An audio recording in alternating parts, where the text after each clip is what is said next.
Ya, salam semuanya. Ya, puji Tuhan saudara, kita kembali bisa bersekutu. Ya. Nah saudara, kita khusus melihat hari ini mengenai Ayub. Ya, kita akan belajar khusus mengenai Ayub. Saudara, judulnya mengapa Ayub dicobai. Ya, mengapa Ayub dicobai. Nah saudara, kita akan baca dulu Ayub 1. Ayub pasal 1 ayat 1 sampai 22. Kita baca berganti-gantian, yang ayat pertamanya nanti pria, baru nanti ayat kedua wanita. Ya, selanjutnya bergantian. Ya, sama-sama mari kita baca ayat ini. Ya, kiranya Tuhan membuka pengertian kita dari ayat-ayat yang akan kita baca. Ya, bisa langsung ya dari atas atau langsung lewat kitab suci atau di HP juga boleh ya. Pertama pria, 1, 2, 3. Ada seorang laki-laki di Damaskus bernama Ayub, orang saleh dan jujur. Ia takut akan Allah dan menjauhi kejahatan.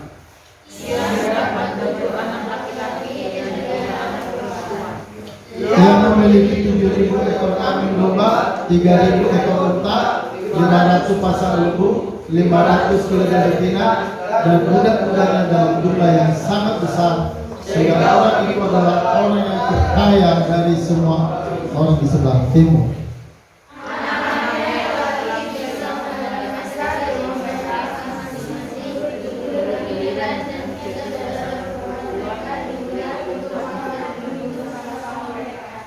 Setiap kali apabila hari pesta telah berlalu, Ayub memanggil mereka dan menguduskan mereka. Keesokan harinya pagi-pagi bangunlah Ayub, lalu mempersembahkan korban makanan sebanyak jumlah mereka. Sebab pikirnya, mungkin anak-anakku sudah berbuat dosa dan telah mengutuki Allah di dalam hati. Demikianlah dilakukan Ayub senantiasa.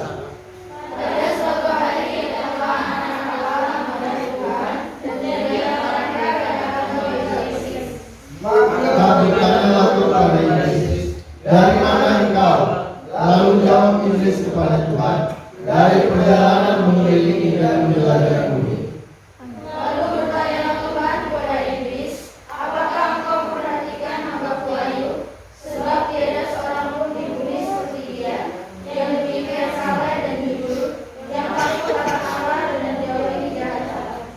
Lalu jawab Iblis kepada Tuhan, apakah dia tidak mendapat apa-apa Ayub takut akan Allah? Bukankah kau yang membuat pagar sekeliling dia, dan rumahnya serta segala yang dimilikinya? Apa yang dikerjakannya telah kau berkati, dan apa yang dimilikinya masih berkata sendiri. Tetapi ulurkanlah tanganmu dan jamalah segala yang dipunyai. Ia pasti mengutuki Allah. Maka firman Tuhan kepada Iblis, nah segala yang dipunyainya ada dalam tanganmu. Hanyalah dengan uang kau melakukan aku kepada dia. Kemudian berdirilah Iblis dari hadapan Tuhan. Pada suatu hari ketika mereka yang lelaki dan perempuan makan dan minum anggur di rumah saudara mereka yang suluk, Datanglah seorang suruh kepada Ayub dan berkata, sedang musafir ibadah dan keledai betina maka lembut di sebelahnya. datanglah orang Sidon meledak dan menampasnya serta memukul penjaga dan berkata, hanya aku sendiri yang bertinggal dapat memberitahukan hal itu kepada Tuhan. Sementara orang itu berbicara, datanglah orang lain dan berkata, api telah menyambar dari langit dan membakar segala makanan kambing domba dan keledai betina. Hanya aku sendiri yang luput sehingga dapat memberitahukan hal itu kepada Tuhan. Sementara orang yang berbicara, datanglah orang lain yang berkata, orang-orang Kasdim membentuk kerja pasukan lalu menyerbu unta-unta dan merampasnya, tetap memukul penjaganya dan mata penjaga. Hanya aku sendiri yang luput, sehingga dapat memberitahukan hal itu kepada Tuhan. Sementara orang itu berbicara, datanglah orang lain dan berkata, anak-anak Tuhan yang laki dan yang perempuan sedang bermakan dan rumah saudara mereka yang suci. Maka tiba-tiba angin ribut bertiup dari sebelah ke sebelah. Rumah itu dilanda pada tempat dunia dan roboh menimpa orang itu, sehingga mereka mati. Hanya aku sendiri yang luput hingga dapat berkata itu kepada Tuhan. Maka Sinta Ayub lalu mengoyak semuanya dan mencukur kepalanya, kemudian sujudlah ia dan menyembah. Katanya dengan telanjang aku keluar dari dalam itu, dan dengan telanjang juga aku akan kembali ke dalam. Tuhan yang beri, Tuhan yang mengabdi, terpujilah Dia. Dan semuanya itu Ayub tidak berbuat dosa dan tidak mencukur kepalanya. Ya, saudara, kita akan belajar beberapa hal dari ayat ini, dari yang kita baca. Saudara, ada beberapa poin yang mungkin nanti kita bisa dapatkan. Mengapa, pertama saudara, mengapa Ayub dicobai? Ya, itu hal yang mungkin kita bisa pelajari nanti dari sini. Baru yang kedua, siapakah iblis? Karena di sini nanti kita juga lihat ada peran iblis dalam pencobaan yang dialami Ayub. Lalu saudara, perhatikan juga di sini kita bisa melihat kenapa Ayub diberkati. Lalu kita juga bisa nanti melihat siapakah Ayub dan siapakah Allah. Ya, jadi saudara perhatian baik-baik. Ini judulnya mengapa Ayub dicobai. Nah saudara, kalau kita melihat konteksnya, ya, kitab Ayub ini atau kisah Ayub ini, perhatikan. Kalau kita melihat kisah Ayub ini kisah Ayub ini apakah kisah nyata atau kisah dongeng? Coba saudara perhatikan ini, ya. Apakah kitab Ayub ini atau peristiwa kisah tentang Ayub ini, apakah ini termasuk kisah nyata atau kisah dongeng? Hah? Nyata ya, kisah nyata. Ada yang percaya ini kisah dongeng? Nasa? Apa? Nyata. Murai? Nyata. Mengapa dibilang nyata? Kok bisa dibilang nyata ini? Kenapa dibilang nyata? Nah saudara, ini nyata, ya. Nah kenapa dibilang nyata? Ini banyak orang yang percaya ini, yang khusus orang teologi liberal. Mereka bilang ini hanya kisah dongeng, ini fiktif, ini bukan kisah nyata. Tapi bagi kita ini nyata, ini kisah nyata. Kenapa? Karena kan di kitab Ayub ini ada pasal atau ada kitab yang lain yang mengangkat kisah Ayub ini. Misalnya di dalam kitab Yakobus, Yakobus berkata, mari kita bertekun seperti ketekunan Ayub. Nah, Yakobus pernah mengangkat itu. Artinya dia melihat bahwa kisah Ayub ini bukan kisah dongeng, ini sebuah kisah nyata. Makanya dibilang kalau kita telah melihat tentang ketekunan Ayub. Jadi Ayub ini benar-benar kisah nyata. Ya, bukan kisah dongeng ini benar-benar nyata. Terus juga alasan berikutnya, kitab Ayub ini nggak mungkin bisa masuk kitab orang Yahudi, ya, kitab kanon lah istilahnya, kitab kanon atau kitab orang Yahudi tidak mungkin bakalan bisa masuk kalau ini cerita dongeng, karena orang Yahudi itu sangat tidak mungkin percaya dengan dongeng, ya, itu sudah pasti begitu. Jadi ini adalah kisah nyata. Oke, itu aja waktu sebagai supaya ketika kita menerima firman Tuhan atau pengajaran tentang Ayub ini, kita jangan sampai menganggap ini hanya sebuah kisah-kisah biasa. Ini kisah dongeng fiktif. Saudara, ini adalah kisah nyata. Amin. Ini benar-benar nyata, ya, kisah ini. Nah, saudara, yang pertama kita melihat di sini siapakah Ayub, ya. Kita langsung ke Ayub dulu. Kalau di sini Ayub itu kalau kita melihat dari kisah percakapan antara Yesus dengan Allah dengan iblis, Ya. Nah, Ayub ini, saudara, itu orang saleh. Alkitab berkata dia saleh. Yang ngomong itu siapa? Itu Allah langsung itu. Ya. Jadi Allah menyatakan dalam percakapan dengan iblis, ya, dia katakan bahwa Ayub itu orang saleh, jujur, beribadah, dan menjauhi kejahatan. Ya. Jadi Ayub ini adalah orang, bisa dikatakan orang pilihan Allah. Ya, dia orang percaya, dia orang pilihan, orang khusus di dalam Tuhan. Ya. Nah, saudara,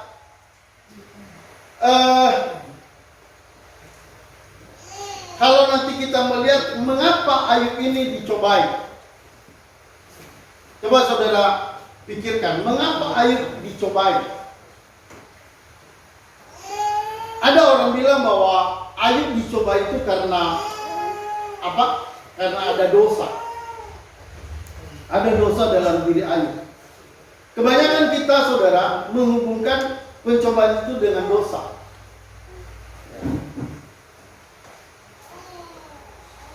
Sehingga banyak orang-orang kalau mengalami pencobaan itu sebenarnya sudah terintimidasi.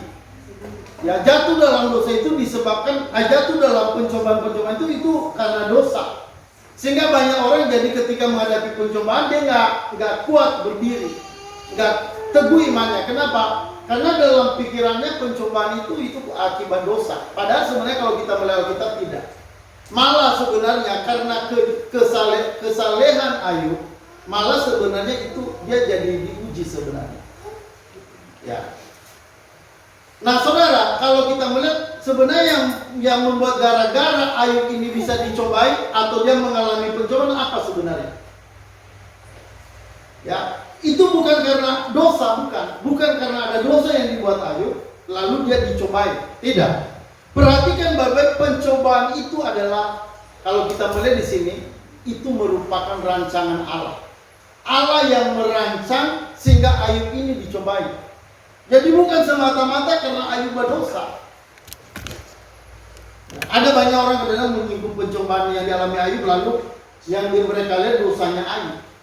Kesalahan apa yang dibuat Ayub? Nah, tapi saya mau sampaikan di kita pada kesempatan ini bahwa Ayub dicobai bukan gara-gara Ayub, bukan juga gara-gara iblis. Nah, ada orang juga pencobaan itu gara-gara iblis. Jadi menyalahkan iblis. Tapi kalau kita melihat secara dalam Alkitab kita, mengapa Ayub dicobai? Saya mau katakan itu bukan karena kesalahan Ayub, bukan karena iblis, tapi sebenarnya yang membuat gara-gara Ayub sampai masuk dalam pencobaan, mengalami pencobaan atau jatuh dalam pencobaan, itu sebenarnya gara-gara Tuhan. Nah, ini mungkin banyak orang agak bingung kalau seperti ini. Jadi kita seakan-akan menyalahkan Tuhan dalam hal ini. Jadi Tuhan yang membuat Ayub begitu. Saudara, kalau kita melihat Alkitab lebih teliti, nanti kita bisa lihat, kita baca. Yang membuat gara-gara Ayub dicobai adalah sebenarnya itu semua merupakan Allah sebagai sutradaranya. Allah yang mempelopori, ya, Allah yang menjadi yang membuat Ayub ini nanti mengalami pencobaan yang luar biasa. Nah, bagaimana kita bisa lihat itu? Nah, coba kita lihat dari bacaan-bacaan kita tadi. Kita bisa lihat pertama di dalam ayat berapa? Mari kita ulang baca beberapa ayat. Mulai dari ayat 6. Ya, kalau latar belakangnya ya, Ayub tadi orang saleh, beribadah, jujur, menjauhi kejahatan.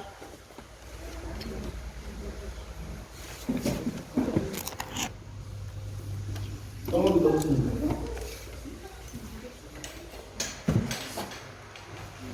Lama kita.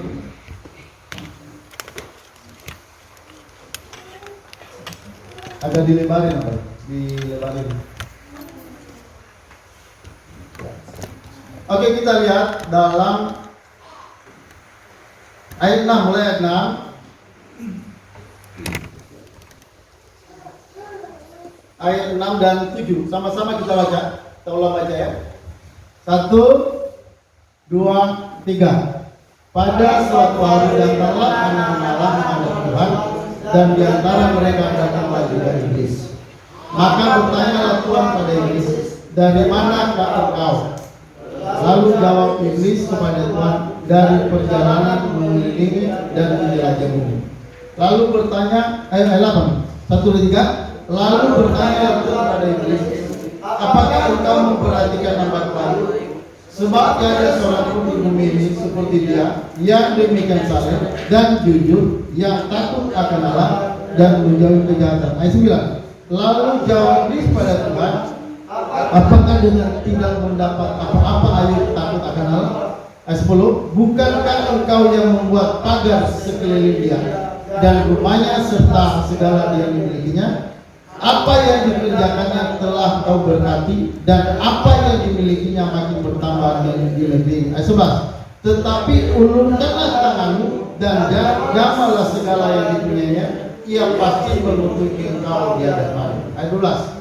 Maka firman Tuhan pada iblis, nah segala yang dipunyainya ada dalam kuasa. Hanya janganlah engkau mengulurkan tanganmu terhadap dirinya, kemudian pergilah iblis dari hadapan Tuhan. Nah, saudara lihat di sini, siapa yang memulai? Ya, siapa yang memulai masalah? Ya, siapa yang memulai pencobaan ini dalam kehidupan Ayub? Ya, kalau kita melihat dengan teliti tadi, perhatikan di sini, ini sebenarnya dimulai dari pertama-tama di ayat 6 dikatakan datanglah anak-anak Allah menghadap Tuhan. Terus dikatakan dan apa? Dan di antara mereka datang juga iblis. Ya, anak-anak Allah ada. Ini tafsirannya pasti malaikat ini ya. Anak-anak Allah. Jadi ada malaikat, terus ada iblis. Jadi ada pertemuan. Nah, siapa yang membawa pertemuan ini? Jadi ada konferensi. Ya, ada pertemuan antara Allah, iblis dan anak-anak Allah. Ya, ini nggak mungkin iblis yang membuat pertemuan ini. Jadi Allah yang merancang pertemuan ini. Membahas apa mereka?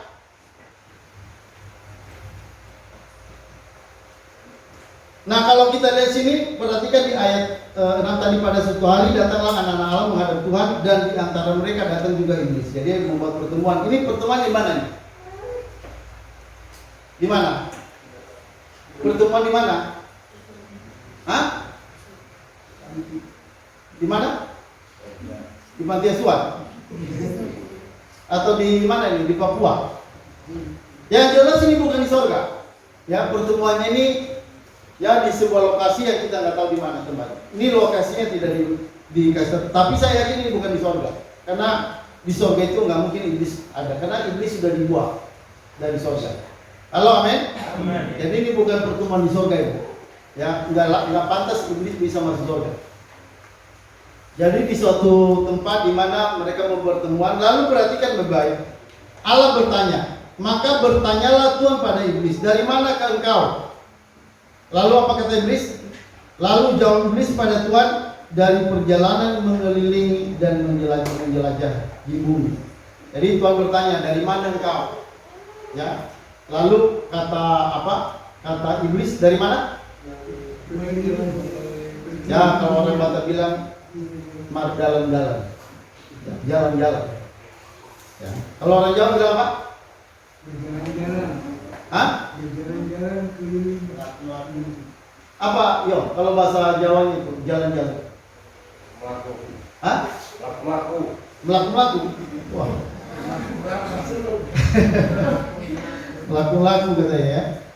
Jalan-jalan. Ya. Kalau bahasa Medan aslinya bukan jalan-jalan, round-round. Itu kalau bahasa Medan, round-round. Ya. Nah, saudara, jadi iblis ini memang kerjanya jalan-jalan. Ngapain dia jalan-jalan? Ayo. Iblis itu memang kerjanya jalan-jalan, tapi kenapa dia jalan-jalan? Apa? Apa tuh? Ya, mencari mangsa. Jadi iblis ini memang dia suka lapar ya. Dia cari B2 atau B1. Tapi B1-nya bukan B1 beneran, orang yang dicari. Yaitu B1 dia, B2 dia ya. Nah dia jalan-jalan. Dari mana kita tahu dia jalan-jalan untuk cari mangsa? Itu di dalam kitab Petrus. Iblis seperti singa yang mengaum-ngaum, dia keliling mencari mangsa yang dapat dia telan. Jadi kerja setan itu memang kerjanya yaitu untuk mencari orang yang dapat ditelan. Ya, dia mencoba menyesatkan orang. Itulah kerja setan. Ya. Jadi setan ini kerjanya nyesatin. Setan itu kerjanya menghancurkan, membinasakan. Ini pekerjaan setan. Nah, tapi aneh kan? Kenapa kok Tuhan malah bicara dan Tuhan memakai setan ini? Nah, rupanya setan dalam rencana Tuhan pada yang baik itu tidak ditiadakan. Setan itu tidak ditiadakan. Dalam rencana Allah setan itu tetap ada. Makanya kita jangan misalnya mengusir setan itu sampai kita bisa suruh iblis itu lenyap atau kita suruh mereka masuk neraka. Kita nggak punya hak. Karena hanya Allah yang punya hak atas itu. Hari ini Allah belum melenyapkan setan. Hari ini Allah masih tetap membuat iblis itu masih punya keberadaan, masih eksis di atas muka bumi. Ya, jadi kita bersikap sama iblis jangan terlalu keterlaluan juga. Halo, amin. Jangan apa-apa kita nyalain setan. Ya. Nah, saudara, kalau kita melihat di sini tadi, sebenarnya yang mencari gara-gara itu bukan iblis. Yang mencari gara-gara sampai nanti Ayub mengalami pencobaan itu, kalau kita melihat dari ini, Tuhan yang merancang itu, Tuhan yang membuat gara-gara itu. Nah, bagaimana kita bisa lihat itu? Coba ya, perhatikan tadi ayat 7, maka bertanyalah Tuhan pada iblis, dari mana engkau? Lalu jawab iblis pada Tuhan, dari perjalanan mengelilingi dan menjelajah bumi. Lalu ayat 8, lalu bertanyalah Tuhan pada iblis, apakah engkau memperhatikan hambaku Ayub? Nah, ada banyak orang dalam dunia, tapi sekarang Tuhan mengangkat Ayub kepada untuk membicarakannya pada setan. Apakah engkau memperhatikan hambaku Ayub? Sebab tiada seorang pun di bumi seperti dia, yang demikian saleh dan jujur, yang takut akan Allah dan menjauhi kejahatan. Ya. Nah, saudara, Tuhan ngomong begitu sama setan. Apakah kamu nggak tahu tentang Ayub? Ayub, setan bukan tidak tahu. Ya, hanya mau coba merangsang iblis supaya bagaimana sikap iblis terhadap Ayub ini. Ya, nah nanti yang terpancing iblis ngomong, mulai apa kata iblis? Ya, kan Tuhan bilang, apakah kamu tidak memperhatikan hamba Ayub? Dia jujur, dia takut akan Allah, dia menjauhi kejahatan, dia saleh, dia beribadah. Lalu apa kata setan? Nah ini coba perhatian kata setan. Ayat 9. Lalu jawab iblis pada Tuhan, jawab iblis kepada Tuhan, apakah dengan tidak mendapat apa-apa Ayub takut akan Allah? Nah di situ setan mulai menyampaikan sesuatu. Dia bilang, apakah dengan tidak mendapat apa-apa Ayub takut akan Allah? Artinya begini, bahwa Ayub itu dalam pandangan setan, dia menyembah Tuhan itu bukan karena dia benar-benar menyembah Tuhan. Itu karena Tuhan memberkati dia, karena dia mendapat sesuatu dari Tuhan sehingga dia menyembah Tuhan. Jadi ini konsepnya setan. Ya, setan itu melihat orang menyembah Tuhan itu karena berkat. Ya.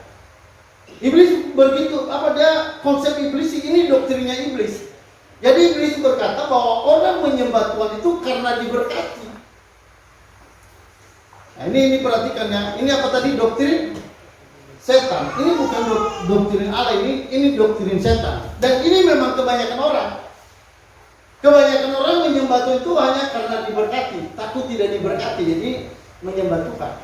Nah, saudara, kiranya kita juga jangan hanya menyembah Tuhan karena kita diberkati, kita mau berkati. Tapi mari kita menyembah Tuhan karena memang kita mau Tuhannya, bukan berkatnya saja. Halo, amin? Amin. Karena setan melihat itu, dia hanya melihat itu pada hidup manusia. Ayub itu Nyembah Tuhan itu karena dia mendapat sesuatu dari Tuhan, karena berkatnya. Lalu apa kata Tuhan? Lalu Tuhan berkata di ayat 10, oh bukan, masih iblis yang ngomong. Bukankah engkau yang membuat pagar sekeliling dia dan rumahnya serta segala yang dimilikinya? Apa yang dikerjakannya telah kau berkati, dan apa yang dimilikinya makin bertambah di negeri ini.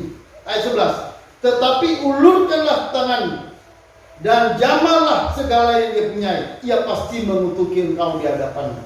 Wah, saudara, ini tuntutan setan. Setan bilang sama Tuhan, ya, karena engkau memberkati dia, karena engkau membuat pagar di sekelilingnya, pagar rumahnya, pagar di sekelilingnya, pagar untuk segala hartanya, pagar untuk anak-anaknya, kau pagari sehingga dia bisa menyembah engkau. Nah, ini sekali lagi ini doktrin iblis ya. Jadi iblis itu dia hanya tahu orang menyembah Tuhan itu karena diberkati. Nah, kiranya kita anak-anak Tuhan di tempat ini jangan hanya menyembah Tuhan itu karena diberkati. Nah, saudara, perhatikan baik-baik. Lalu setan memohon. Dia bilang, coba ulurkan tanganmu. Ya, ulurkan tanganmu, maka ia akan mengutuki engkau. Jadi saudara, perhatikan baik-baik. Setan pun tahu diri. Ya. Makanya saya bilang tadi, siapakah setan? Tadi di poin terakhir setelah ayat yang kita baca. Siapakah setan? Perhatikan baik-baik. Setan juga tahu diri. Dia siapa? Setan itu dia nggak bisa mencobai kalau Tuhan tidak kasih jalan. Tuhan nggak ngasih kesempatan untuk dia seseorang dicoba, itu nggak bisa. Iblis nggak bisa buat apa-apa. Jadi perhatikan baik-baik, seseorang tidak akan pernah dicobai kalau Tuhan tidak memberikan izin. Jadi selama Tuhan tidak kasih izin kita untuk dicobai, setan tidak bisa mencobai kita. Halo, amin. Ini harus kita pegang prinsip ini prinsip penting ini. Sehingga nanti ketika ada pencobaan, kita nggak terlalu kaget. Ya, ingat baik-baik, tidak ada pencobaan yang bisa lolos dalam kehidupan kita, yang bisa menjamah hidup kita kalau Tuhan tidak pernah memberikan izin bagi iblis untuk mencoba kita. Jadi iblis tahu, karena Tuhan memagari dia, karena Tuhan memagari Ayub, karena Tuhan memagari sekelilingnya, sehingga nggak bisa dijamah, nggak bisa diambil segala sesuatu dari kehidupan Ayub. Makanya iblis itu dia pergi kemana-mana, dia nggak bisa menjamah Ayub, dia nggak bisa menghancurkan Ayub. Jadi di sini kita bisa memahami bahwa dari ayat ini artinya siapapun kita, ya, tidak akan pernah bisa dijamah oleh setan kehidupan kita kalau Tuhan tidak memberikan izin. Tuhan memiliki batas sehingga iblis tidak bisa untuk menjamah kita sesuka hatinya. Jadi nggak bisa iblis sewenang-wenang dia bisa ganggu kita, nggak bisa iblis bisa sewenang-wenang dia menghancurkan kita, nggak ada itu. Jadi yang pernah punya konsep, oh iblis itu menghancurkan kita, nggak bisa. Dia bukan maha kuasa. Iblis itu bukan maha kuasa. Juga iblis itu nggak ada bandingannya dengan Tuhan. Dia bukan maha kuasa, dia bukan maha berdaulat. Iblis itu juga hanya alat Tuhan. Jadi dia juga dipakai Tuhan. Memang dia dipakai untuk mencobai. Tapi saudara perhatian baik-baik, dia tidak bisa mencobai kita melampaui batas. Bahkan dia nggak bisa mencobai kita kalau Tuhan masih memagari kita. Makanya seperti Ayub itu selalu, kenapa Ayub diberkati dan tidak kekurangan apapun? Itu karena Tuhan memberkati dia. Nah di sini juga kita pahami, perhatian baik-baik ya. Kalau sampai kita diberkati siapapun kita, itu karena Tuhan yang memberikan kita berkat itu. Makanya jangan sampai kita sombong kalau kita diberkati. Kalau kita bisa cari uang kita banyak. Perhatian baik-baik, kalau sampai kita bisa punya uang, kalau sampai kita bisa kerja, kalau sampai kita bisa mendapatkan banyak lebih dari orang lain, perhatian baik-baik, itu karena Tuhan yang membuat pagar. Ya, tadi dikatakan karena Tuhan membuat pagar. Jadi Ayub itu gak bakalan bisa banyak harta, gak bakalan bisa punya banyak budak, gak bakalan bisa punya anak, kalau itu bukan Tuhan yang memberkati itu. Ya, jadi perhatikan bahwa berkat itu bukan datang sembarangan dalam hidup kita. Tapi banyak orang lupa, dia pikir karena dia sehat, karena dia bisa jaga dirinya, dia bisa kerja keras, dia rajin dibanding orang lain, lalu dia menganggap kalau karena dia bisa mendapatkan banyak lebih daripada orang, lalu akhirnya lupa. Jadi dia lupa bahwa itu sebenarnya karena Tuhan yang membuat itu. Makanya kalau kita diberkati jangan sombong. Ya, mari kita kembalikan itu kepada Tuhan, karena itu semua dari Tuhan, oleh Tuhan, untuk Tuhan. Halo, amin. Saya pun juga begitu merasa, saudara. Kalau hari ini saya bisa melayani, saya bisa membiayai, misalnya membayar biaya listrik. Ya, di tempat ini kita ada listrik sekali kita beli itu 500.000 sekali beli. Itu bisa 4 atau sampai 6 kali dalam sebulan kita bayar itu. Saudara, kalau saya mau katakan kalau saya bisa bayar listrik hari ini itu karena Tuhan. Karena kalau misalnya saya berpikir-pikir, karena saya pribadi nggak ada usaha yang menghasilkan uang yang tetap tiap bulan, nggak ada. Ya, uang itu kita nggak tahu datang dari mana. Ya. Nah, saya boleh katakan itu kalau bukan Tuhan, saya nggak bisa bayar listrik. Ya. Bahkan kalau boleh saya bilang, kalau bukan Tuhan saya juga nggak bisa makan. Ya, karena dari mana kalau bukan dari Tuhan? Nah, bisa mau katakan saudara, ini benar-benar kita perlu sadari. Kalau kita bisa sekolah hari ini, kita bisa makan hari ini, kita bisa menikmati hidup hari ini, bisa mandi hari ini, kita nggak tahu besok-besok bisa kita mandi atau tidak.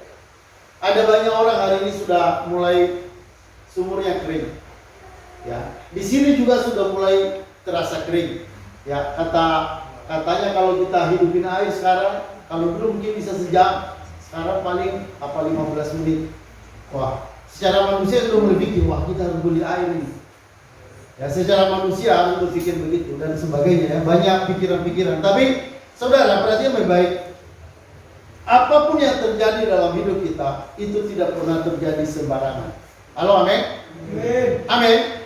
Tidak ada yang terjadi dalam hidup ini secara kebetulan. Apapun itu, baik buruk maupun baik, baik enak maupun tidak enak, itu semua perhatian baik itu tidak pernah terjadi secara kebetulan.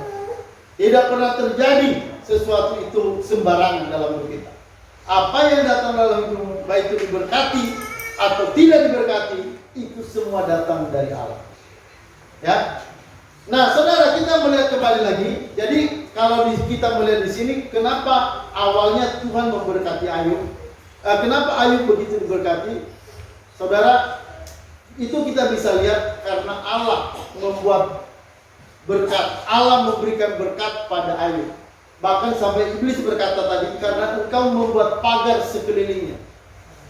Ya. Jadi kalau sampai Ayub diberkati, itu karena Tuhan yang membuat pagar sekeliling Ayub. Jadi saudara, makanya setiap orang jangan pernah sombong kalau bisa kerja, bisa diberkati, bisa sehat, bisa berkecukupan, bisa cari uang. Saudara, itu karena Allah membuat pagar sekeliling Anda. Karena Allah masih memberkati Anda, maka sampai hari ini kita masih ada dan kita masih bisa menikmati berkat-berkat Allah. Nah, saudara, sekarang kita melihat ya, selanjutnya apa yang terjadi setelah percakapan antara Allah dan iblis. Lalu saudara, akhirnya perhatian baik-baik. Apa kata Tuhan pada iblis? Karena iblis menuntut tadi bahwa karena engkau yang membuat pagar sekelilingnya, maka Ayub itu memuji engkau karena dia memiliki segalanya.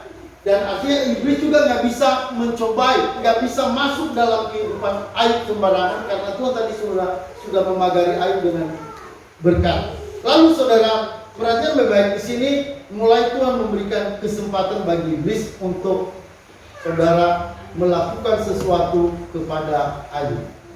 Jadi perhatikan tadi awalnya Ayub diberkati Tuhan tanpa bisa dijamak oleh iblis, tanpa bisa dicobai dihancurkan oleh iblis. Tapi saudara, perhatikan setelah Tuhan berkata pada iblis. Nah, ayat 11 coba perhatikan baik-baik ya. Ayat 11, tetapi ulurkanlah tanganmu dan jamalah segala yang dipunyainya, ia pasti mengutuki engkau di hadapannya. Ayat 12. Maka firman Tuhan pada iblis, nah, segala yang dipunyainya ada dalam kuasamu. Hanya jangan engkau mengulurkan tanganmu terhadap dirinya. Kemudian pergilah iblis dari hadapan Tuhan. Saudara lihat perjanjian Tuhan sama iblis. Dikatakan maka firman Tuhan pada iblis, nah, segala yang dipunyainya ada dalam kuasamu. Hanya jangan engkau mengulurkan tanganmu terhadap dirinya. Dan kemudian pergilah iblis dari hadapan Tuhan. Saudara, apa yang terjadi selanjutnya? Sebelumnya Ayub aman-aman, diberkati luar biasa, dipagari luar biasa dengan berkat-berkat Allah yang melimpah-limpah. Tapi ternyata saudara, perhatian baik, selanjutnya tidak selalu dipagari. Selanjutnya tidak selalu diberkati secara luar biasa.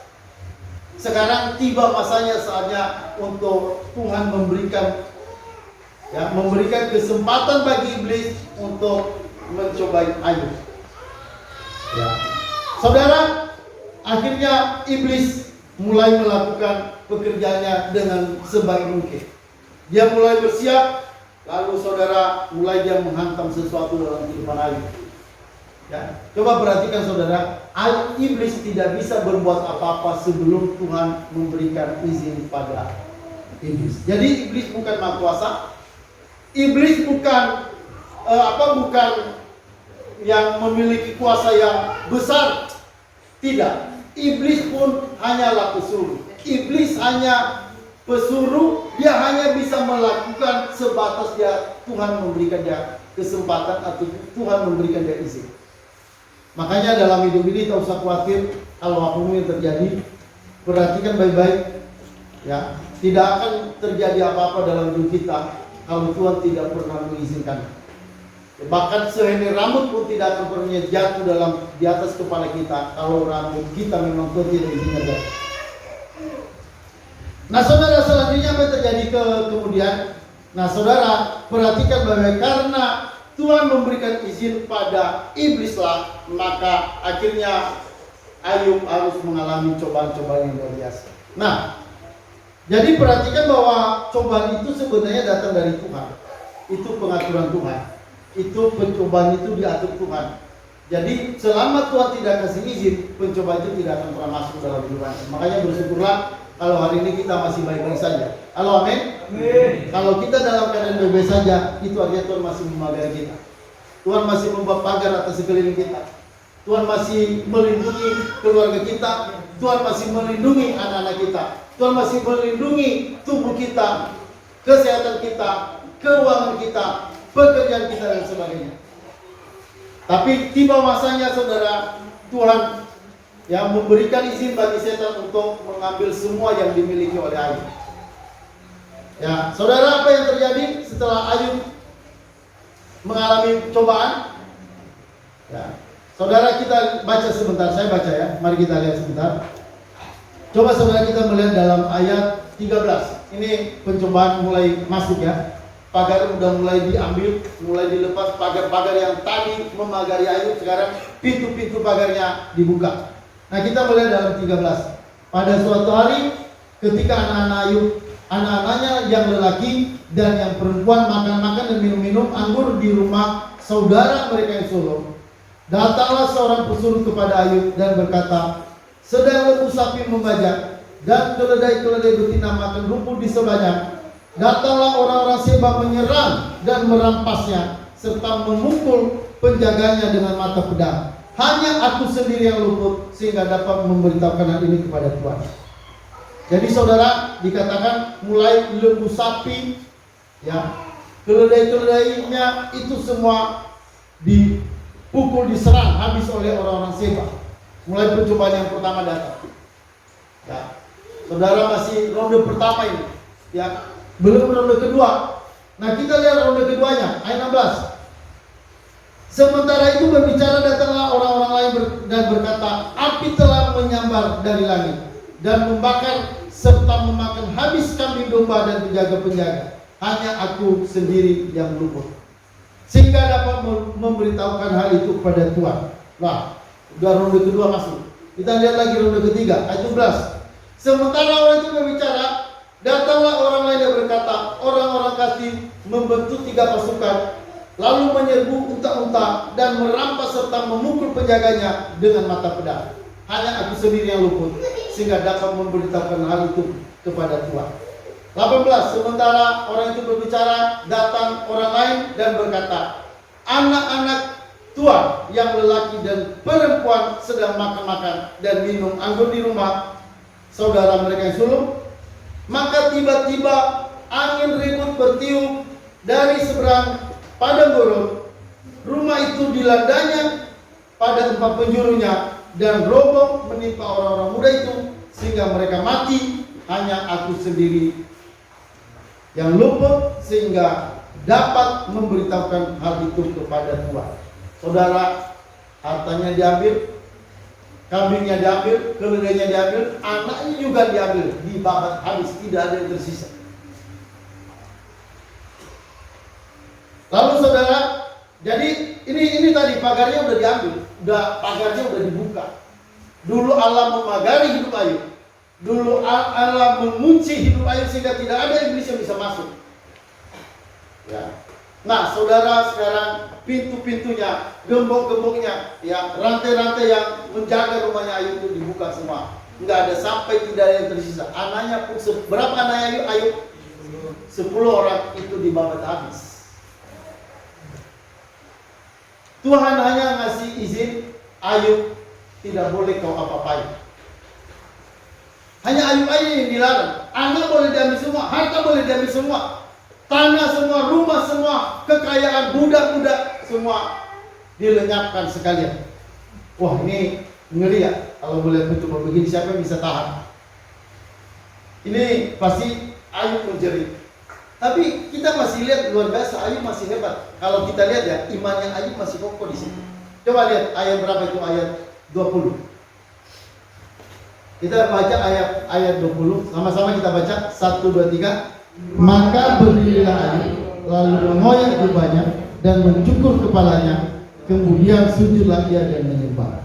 Ayat 21. Katanya, dengan telanjang aku keluar dari kandungan ibuku, dengan telanjang juga aku akan kembali ke dalamnya. Tuhan yang memberi, Tuhan yang mengambil, terpujilah nama Tuhan. Ayat 22. Dalam kesemuanya itu Ayub tidak berbuat dosa dan tidak menuduh Allah berbuat yang kurang patut. Luar biasa, amin. Luar biasanya apa? Ayub tidak berbuat dosa, anaknya diambil, hartanya diambil. Ya, saudara, coba kalau misalnya kita gaji kita sebulan nggak dibayar, meromet nggak? Ayub bukan masalah gaji, anaknya diambil 10 sekalian diambil, pria dan perempuan dihabisi dalam waktu seketika. Ya, itu langsung diambil alih semua, dibunuh habis, hartanya diambil. Ya. Nah, ini kan saudara, di sini kita bisa melihat Ayub masih kokoh imannya, masih kuat imannya. Ya. Ayat 22, dan kesemuanya itu Ayub tidak berbuat dosa dan tidak menuduh Allah berbuat yang kurang patut. Wah, luar biasa imannya. Ya, iman Ayub di sini masih luar biasa. Tapi apakah selanjutnya begitu? Nah, perhatikan saudara, perhatikan. Ya, ingat, Ayub itu bisa kuat itu hanya selama Tuhan masih memberi kekuatan. Ayub hanya bisa bertahan, berdiri di hadapan Allah dalam segala pencobaan itu karena masih Tuhan memberikan kekuatan. Kalau Tuhan nggak kasih kekuatan, mau apa Ayub? Makanya kalau saudara, kalau bisa kita masih kuat hari ini, ya kita bersyukur pada Tuhan. Ya, kita bersyukur karena memang Tuhan masih memberikan kekuatan. Nah, saudara, selanjutnya perhatian baik-baik. Ya, kalau kita melihat Ayub itu pun sebenarnya nanti, ya, dia sebenarnya makin lama makin rapuh. Ayub, dia makin lama makin tidak bisa apa-apa. Karena saudara, kalau kita melihat kan pencobanya dan kan anaknya habis, hartanya habis, belum lagi nanti tubuhnya Ayub itu menjadi membusuk. mulai mengalami koreng yang luar biasa dan badannya bau luar biasa, sampai nanti kalau bisa kita baca di ayat berikutnya, itu tiga temannya itu nggak bisa melihat muka Ayub itu. Udah nggak bisa lagi Ayub yang benar-benar kelihatan Ayub itu udah nggak terlihat lagi. Bayangkan mukanya udah mulai koreng semuanya. Pernah melihat ada orang yang penyakitan dari tubuhnya sampai ke kakinya itu dari atas sampai ke korengan luar biasa. Saudara, ini lebih parah lagi. Ini badannya bengkak, terus diambil beli untuk menggaruk-garuk dia punya badan. Lalu ada 3 temannya, mereka saudara berkabung bersama Ayub. Selama 7 hari mereka tidak makan. Nah saudara, di sini kita bisa melihat selanjutnya saudara, kalau kita melihat ya, ini sebenarnya beberapa ronde tadi. Itu Ayub dipukul hartanya, dipukul kambingnya, dipukul unta-untanya, kambing-kambingnya semua dihabisin. Baru nanti kita melihat anak-anaknya habis, sampai tidak ada yang tersisa. Budak-budaknya juga tidak ada yang tersisa. Tinggal Ayub dan istrinya. Ya, dan kita melihat nanti saudara, bukan hanya selesai di situ. Istrinya juga saudara sampai berkata, sudahlah kutuki, tinggalkan alammu dan kutuki dia. Ya, kita nggak perlu lihat ayatnya. Tapi itu kalau misalnya mau baca kisah ceritanya seperti itu. Sampai istrinya, jadi pencobaan itu bukan hanya sampai Ayub mengalami pembusukan di badan. Tapi saudara, yang paling berat itu istrinya yang selama ini dia cintai, yang selama ini berdoa bersama, melayani bersama. Sekarang dia muncul di hadapan Ayub. Dia bilang, udahlah, sekarang kutuki alam itu, tinggalkan alam itu, kutuki dia. Wah, Ayub masih kuat nggak kalau begitu? Apa kata Ayub ketika dia menghadapi begitu? Apa kata Ayub? Istrinya bilang, udah, tinggalkan alam itu, kutuki dia. Apa kata Ayub?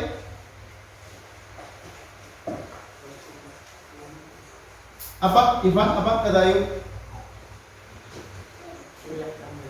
Hah? Gila kamu. Gila? Sinting kamu gitu ya?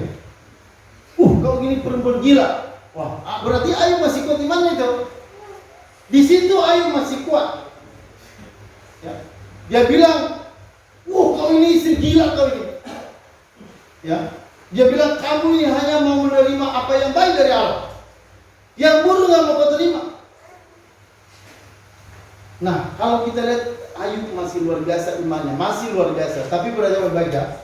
Ayub itu sebenarnya, perhatikan, itu hanya karena Tuhan masih memberikan topangan sehingga Ayub itu bisa menjadi kuat. Saat menghadapi cobaan yang luar biasa, ini harus benar-benar kita punya pemahaman bahwa Ayub sampai di situ dia bisa bertahan. Kenapa? Karena itu tadi, tetap karena Tuhan masih menopang. Karena tadi kenapa? Karena Tuhan tadi bilang, jangan kau ambil nyawanya. Artinya Tuhan masih menyisakan Ayub. Tuhan masih memberi batas. Ayub nggak boleh kau apa-apain.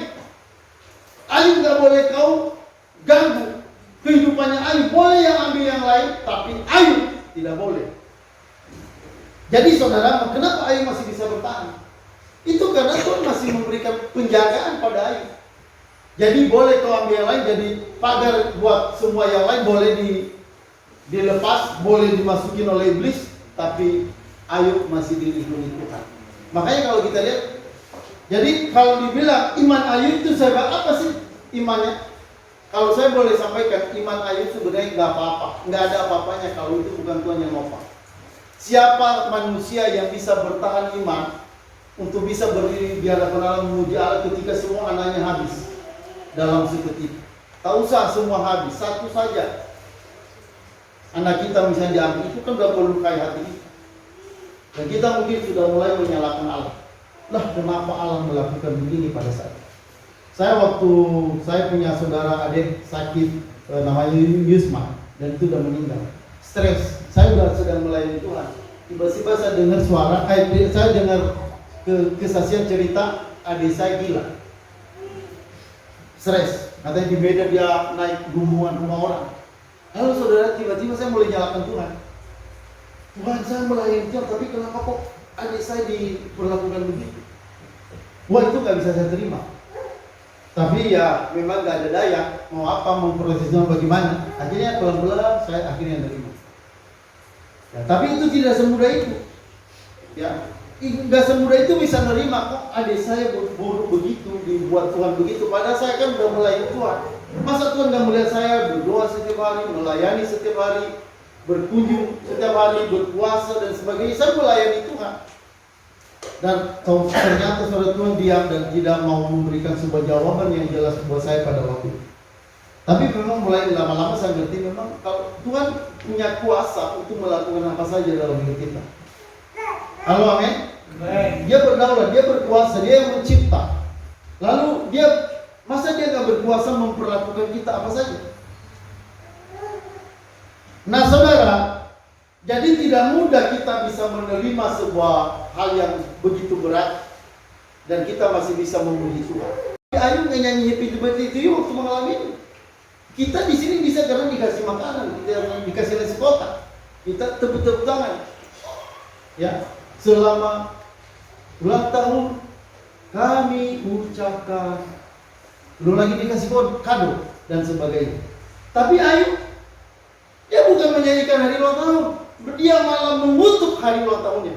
Dia bilang, alangkah baiknya kalau aku tidak dilahirkan, gugur sebelum lahir. Ayub mulai mengutuki hari kelahirannya. Itu artinya apa? Dia mulai menentang Tuhan. Dia mulai tidak mau, kenapa Tuhan melahirkan aku? Kenapa Tuhan melahirkan aku di bumi ini? Kenapa enggak aku mati waktu berada di dalam kandungan? Kenapa Tuhan harus menjadikan aku? Dia mulai menuntut, dia mulai mengeluh terhadap Allah. Jadi Ayub itu sebenarnya pada yang baik. Itu imannya sampai di sini bisa dibilang-bilang. Dia enggak hebat banget imannya. Dia bukan orang yang begitu kuat. Ya, itu hanya anaknya diambil, ya, hartanya diambil, terus apa lagi?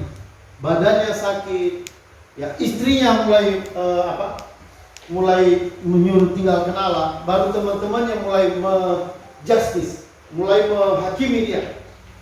Ya. Lalu Ayub mulai apa yang terjadi? Dia mulai menutupi hari kelahirannya. Jadi perhatikan baik-baik, ya, mengapa Ayub dicobai? Dan ini pencobaan yang cukup berat. Tetapi perhatikan baik-baik, ya.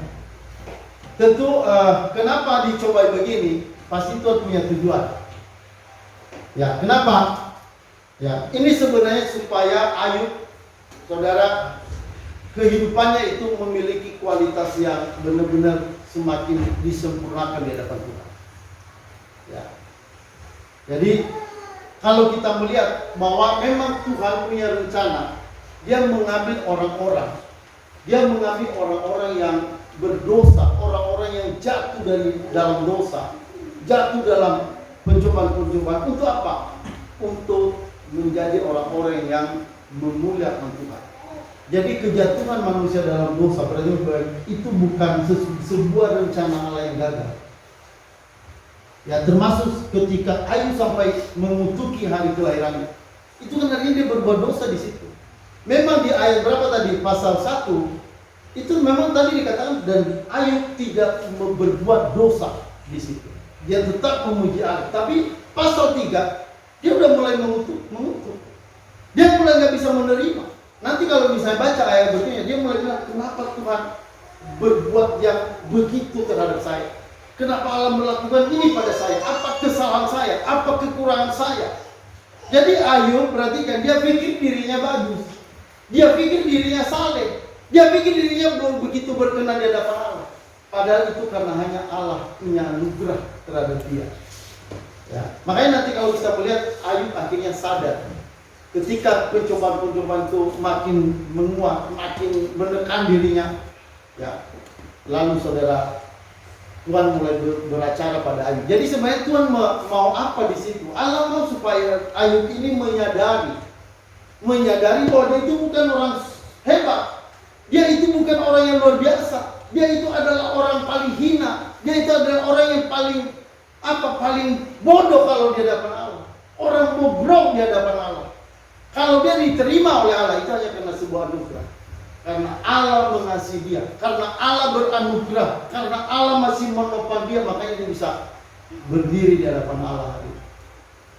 Jadi nanti kita melihat saudara bahwa orang-orang yang dipakai itu bukan orang-orang yang sempurna, bukan orang-orang yang tanpa cacat, bukan orang-orang yang hebat luar biasa imannya, tidak pernah jatuh. Itu salah, itu prinsip yang salah. Jangan pernah berpikir begitu. Orang yang dipakai itu adalah orang yang pernah jatuh berkali-kali. Itu harus dipahami. Ini supaya kita jangan mudah menghakimi orang. Banyak orang, saudara, begitu mudah menghakimi orang. Kadang lihat orang itu jatuh, lalu dihakimi. Wah, itu udah gak bisa dipakai Tuhan lagi. Nah, saudara, itu adalah sebuah kesalahan. Ya, itu adalah sebuah kesalahan. Ya, ini Tuhan sudah memberikan pelajaran yang luar biasa terhadap Ayub. Ya, Ayub itu menyadari dia hanya orang biasa. Ya, dia bukan orang super luar biasa. Dia bukan orang hebat. Kalau tadi misalnya Tuhan bilang, "Oh, Ayub itu memuji aku. Dia beribadah, dia saleh, dia menjauhi kejahatan." Saudara, kenapa sampai bisa begitu Ayub? Itu karena Tuhan masih memberi topangan. Itu tadi karena Tuhan kasih pagar sekeliling. Tuhan masih memberikan pagar penyertaan sehingga Ayub itu masih bisa berdiri. Diberkati luar biasa. Ya, nanti juga memang Ayub tidak sampai kehilangan iman. Berarti memang ya, Ayub dalam hal ini memang tidak sampai kehilangan iman. Tapi lewat pencobaan ini memang imannya benar-benar remuk. Ya, sampai nanti dia memiliki iman yang murni. Dia mulai menyadari siapa dia di hadapan Allah. Dia mulai menyadari dia ini orang yang paling hina. Dia mulai menyadari dia ini orang bobrok. Dia bukan orang luar biasa. Hanya karena anugerah Tuhan, itulah yang membuat dia bisa bertahan. Makanya percaya saudara ya, saya bisa melayani hari ini terus terang itu karena anugerah. Saya pun menyadari kalau Tuhan cabut anugerah itu, saya juga nggak bisa apa-apa. Halo, amin. Siapapun kita, hanya karena anugerah. Makanya jangan sombong kalau kita bisa dipakai Tuhan. Ya, jangan ada yang sombong, jangan ada menghakimi orang lain. Kalau orang lain jatuh, kita jangan senyum, jangan kita malah menjauhkan atau menghijau malah. Kenapa nggak sekalian mati aja dia? Kan banyak orang itu kalau udah jatuh, wah, kok masih bisa berdiri deh, kok masih bisa bertahan? Kenapa nggak sekalian hancur? Kita lebih senang kalau dia hancur. Tapi kalau orang yang tahu anugerah tidak mungkin begitu. Karena kalau kita misalnya malah menertawai dan menghakimi orang seperti itu, kita merasa bahwa memang berarti sebenarnya kita nggak tahu karena anugerah aja kalau kita bisa berdiri hari ini. Ya, kita bisa bertahan hari ini, kita masih bisa mengakui Yesus adalah Tuhan, kita masih bisa memberitakan Injil dan melayani Tuhan hari ini. Saya mau katakan itu karena anugerah Allah, itu karena kemurahan Allah pada kita. Ya, saya mau katakan kalau Tuhan tidak topang, kalau Tuhan sudah tidak nopang kita, maka kita habis, kita tidak ada apa-apanya. Jadi sekali lagi bahwa kalau bisa, kita bisa, itu hanya karena anugerah. Ada orang-orang Kristen yang luar biasa diajarin yang berdasarkan keyakinan diri. Ya, dia bilang kita percaya kita bisa, kita hebat. Ada ajaran-ajaran kekristenan yang hari ini begitu diajarkan pada gereja. Katakan kamu bisa, kamu mampu, kita bisa. Saudara, itu semua kekuatan-kekuatan dari diri kita. Itu semua harus dihancurkan oleh Allah, supaya kita jangan pernah mengandalkan diri kita. Halo, amin? Amin. Itu akan dihancurkan karena Tuhan tidak mau iman begitu. Itu iman keyakinan diri. Itu bukan iman. Iman itu saudara bukan pada diri kita. Iman itu pada anugerah Allah saja. Hanya karena Allah saja.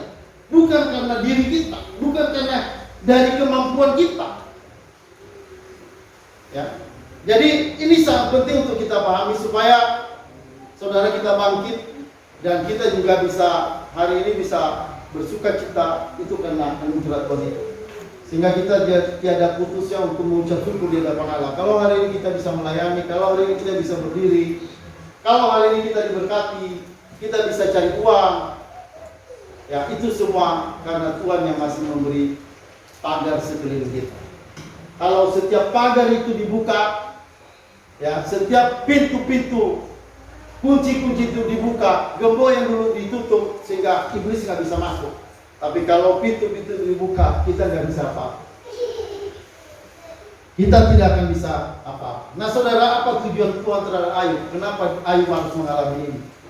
Saudara, Ayub itu sebenarnya supaya dia semakin mengenal siapa Allah. Itu tujuannya. Itu tujuan. Pertanyaan berbeda. Kenapa kita harus mengalami segala macam pencobaan? Kenapa kita harus mengalami kehidupan jatuh bangun di hadapan Allah? Saudara, Tuhan mau supaya kita mengenal Dia bukan hanya apa dari kata orang, tapi kita bisa melihat langsung Tuhan dengan mata kepala sendiri. Halo, amin? Apa tujuannya? Kenapa kita mengalami pencobaan? Supaya kita mengenal Allah lebih dalam. Bukan hanya mengenal Dia dari apa kata orang, tapi mengenal Dia secara mendalam. Kita mengenal Allah itu dari hati ke hati. Coba kita buka Alkitab kita. Masih Ayub di pasal berapa itu ya? Dulu aku mendengar engkau apa dari kata orang.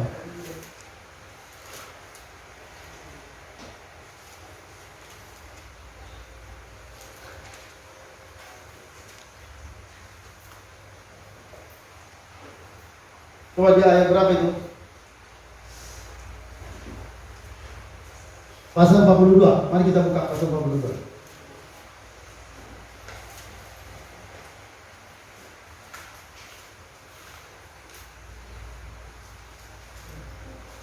Coba kita baca ayat 5.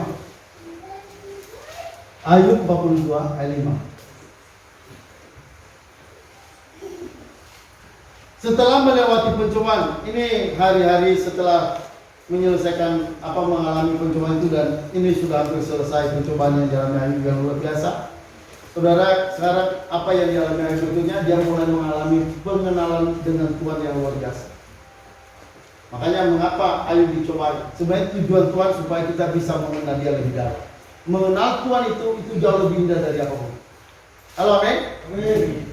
Saudara, mengenal Tuhan itu adalah rahasia kebahagiaan. Kebahagiaan itu letaknya pada kenal Tuhan. Seberapa dalam kebahagiaan Anda, itu ditentukan seberapa dalam saudara mengenal Tuhan. Ya, mari kita baca pasal 42 ayat 42 ayat 5 dan 6. Sama-sama, 1 dan 3. Hanya dari kata orang saja aku mendengar tentang engkau, tetapi sekarang mataku sendiri memandang engkau. Ayat 6. Oleh sebab itu aku mencabut perkataanku, dan dengan menyesal aku duduk dalam debu dan api.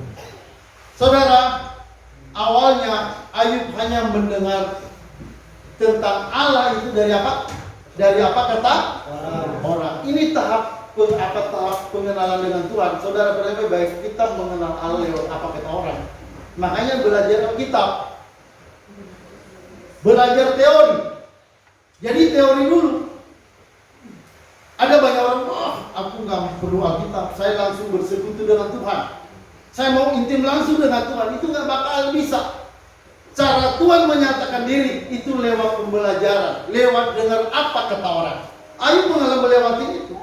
Ayub melewati belajar firman dari orang.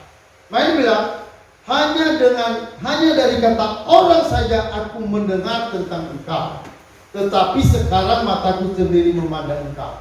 Jadi nggak cukup hanya teori. Halo, amin? Nggak cukup hanya dengar dari orang, tapi dengar dari orang itu awal.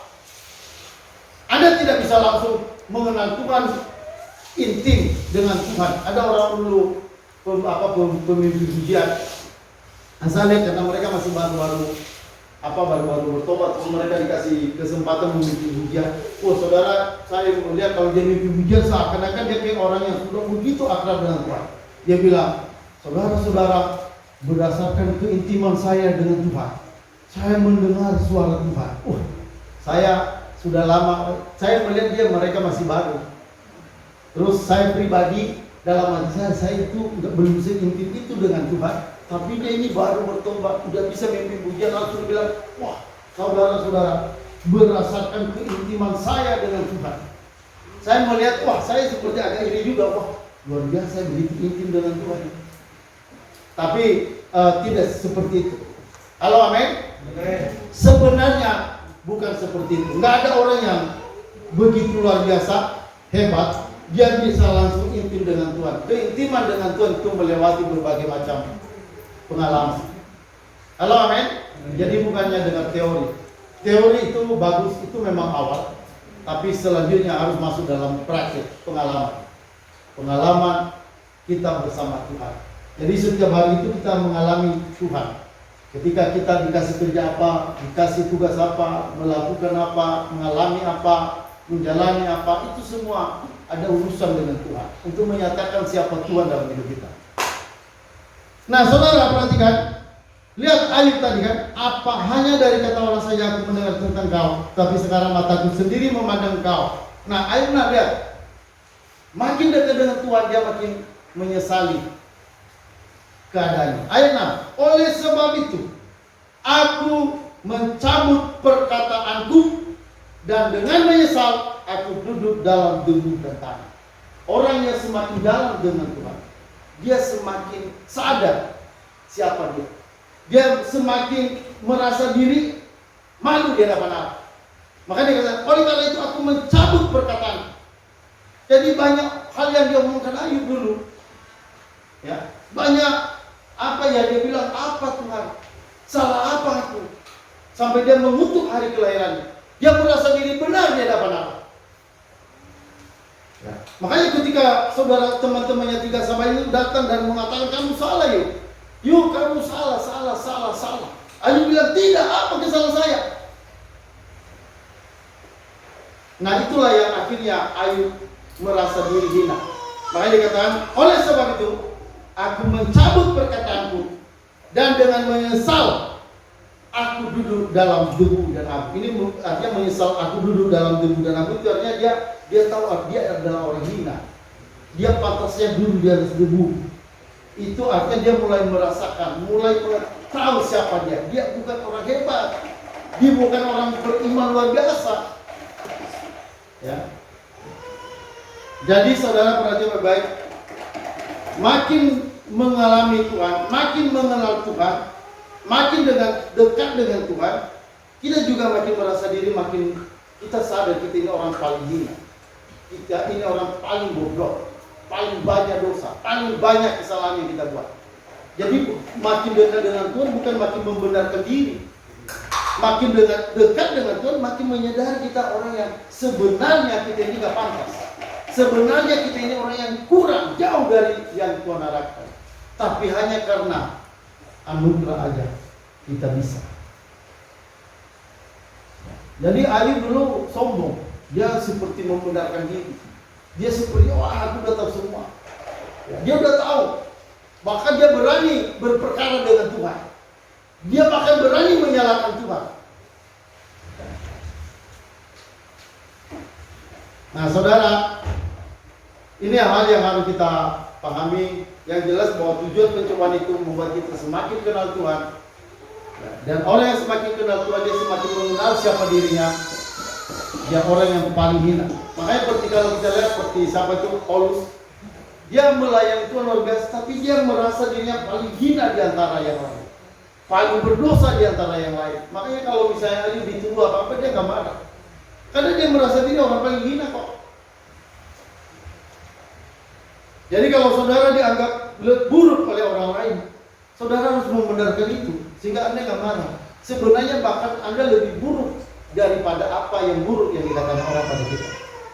Sehingga kita nggak perlu membalas, kita nggak perlu menuntut dan sebagainya. Halo, amin. Ayo kita coba baca mulai pasal 42, ayat 42, ayat berapa tadi ya? Oh, kita belum baca tadi ayat awalnya ya, ayat awalnya. Coba kita perhatikan ya. Ayat 1. Nah, di sini mulai pemahaman Ayub dengan Tuhan itu makin dalam luar biasa ya. Kita baca ayat 1, 2 dan 3. Coba kita baca ulang. Kita baca bersama-sama Ayub 42 ayat 1, 2 dan 3. 1, 2, 3. Maka jawab Ayub kepada Tuhan, aku tahu bahwa kau sanggup melakukan segala sesuatu dan tidak ada rencanamu yang gagal. Firman-Mu, siapakah dia yang menyelubungi putusan tanpa pengetahuan? Itulah sebabnya tanpa pengertian aku telah bercerita tentang hal yang sangat ajaib bagiku dan yang tidak aku ketahui. Ya, saudara perhatikan, di sini juga Ayub mulai menyadari bahwa Allah itu punya rencana. Dikata maka jawab Ayub kepada Tuhan, aku tahu bahwa engkau sanggup melakukan segala sesuatu dan tidak ada rencanamu yang gagal. Ya, jadi saudara di sini juga mulai memahami bahwa Allah itu berdaulat. Halo, amin. Dulu dia menyalahkan Allah. Sekarang dia tahu Allah segalanya. Dia tahu rencana Allah itu sempurna dan tidak ada yang gagal. Apapun yang pernah terjadi dalam hidup Ayub, sekarang dia sadar itu semua rencana Allah. Rencana Allah yang sempurna. Rencana Allah yang luar biasa dan tidak ada rencana Tuhan yang gagal. Satu pun tidak ada yang salah. Makanya apapun yang terjadi dalam hidup kita, itu semua ada dalam rencana Tuhan. Jadi kalau apapun yang terjadi, pandanglah pada Tuhan. Karena tidak ada yang terjadi dalam hidup kita tanpa ketetapan Allah. Tidak ada yang terjadi tanpa Allah menetapkan lebih dulu. Dan ini membuat kita makin memahami bahwa Allah yang menetapkan segalanya, Allah yang sempurna merancang tentang kehidupan kita, dan tidak ada hal yang salah dalam perancangan Allah. Makanya kita nggak perlu menuntut Allah, wah kenapa begini, kenapa doa saya tidak dijawab, kenapa orang lain diberkati dan sebagainya. Itu nggak perlu ada tuntutan begitu, karena rencana Tuhan dalam hidup kita itu rencana yang sempurna dan tidak ada yang salah. Jadi saudara yang dibutuhkan apa? Yaitu pemahaman bahwa segalanya adalah Allah. Allah yang menopang, Allah yang mengatur segalanya. Bahkan iblis pun dia tidak bisa melewati batasnya. Iblis hanya bisa mencobai sebatas yang diberikan Allah, sebatas yang diberikan izin Allah kepadanya. Jadi nggak ada sesuatu yang melewati batas. Pencobaan yang kamu alami tidak melampaui kekuasaanmu. Pada waktu kamu dicobai, dikatakan Allah akan memberikan jalan keluar. Jadi saudara, mari kita tenang dalam Tuhan. Ketika kita mengalami masa-masa sulit, masa-masa sukar, dan termasuk juga hal-hal yang baik, itu semua ada dalam rancangan Tuhan.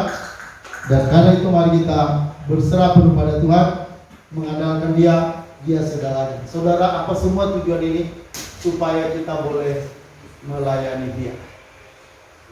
Kita mengenal Allah supaya kita bisa melayani Dia dengan baik. Ya. Firman Tuhan berkata kita ini adalah kita ini adalah buatan Allah, diciptakan dalam Kristus Yesus untuk melakukan pekerjaan-pekerjaan yang baik yang telah dipersiapkan sebelumnya. Ia mau supaya kita hidup di dalamnya. Halo, amin. Amin. Jadi kalau saudara diberkati, kalau saudara juga mengalami hal sulit, semua buat kemuliaan Tuhan. Ya. Jangan dah bersungut-sungut. Ya, kalau bersungut-sungut cepat sadar, cepat bertobat. Mari kita tahu karena apapun yang terjadi ada dalam rancangan Tuhan yang sempurna dan tidak ada rencana Allah yang gagal. Oke, itu aja firman Tuhan yang kita bisa dengarkan pada kesempatan ini. Nah, kita ulangi lagu tadi, jalanmu